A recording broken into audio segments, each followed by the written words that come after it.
BNP ক্ষমতায় এলে জুলাই যোদ্ধাদের সর্বোচ্চ সম্মান, নিরাপত্তা ও প্রাপ্য অধিকার নিশ্চিত করা হবে।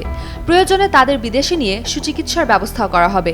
জুলাই যোদ্ধাদের গুরুত্ব সর্বোচ্চ পর্যায়ে রাখা হবে বলে জানিয়েছেন বিএনপি মহাসচিব মির্জা ফখরুল ইসলাম আলমগীর।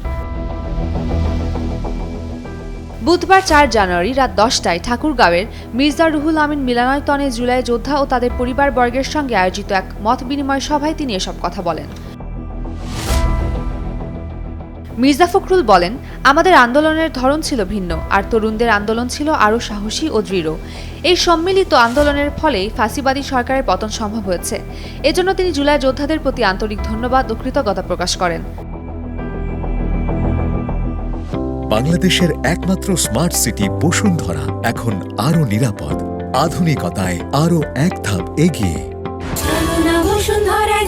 তিনি আরও বলেন, ফ্যাসিস্ট কায়দায় যারা অপরাধ করেছে তাদের অবশ্যই শাস্তির আওতায় আনা হবে। বিচার কার্যক্রম ইতোমধ্যে শুরু হয়েছে এবং তা অব্যাহত থাকবে। পাশাপাশি জুলাই যোদ্ধাদের নিরাপত্তা নিশ্চিত করা হবে।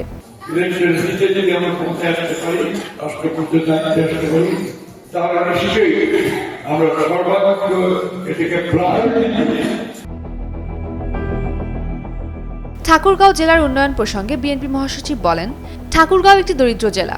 এখানে বড় কলকারখানা নেই। অতীতের সরকার রাজনৈতিক প্রতিশ্রুতি অনুযায়ী কাজ করেনি। বিএনপি সরকার গঠন করলে এই অঞ্চলে কৃষিভিত্তিক শিল্প গড়ে তোলা সম্ভব।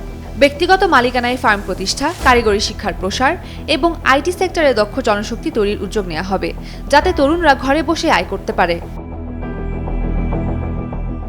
এ সময় তিনি জুলাই যোদ্ধাদের উন্নত চিকিৎসা ব্যবস্থার পাশাপাশি ঠাকুরগাঁওয়ে একটি মেডিকেল কলেজ স্থাপনের আশ্বাসও দেন।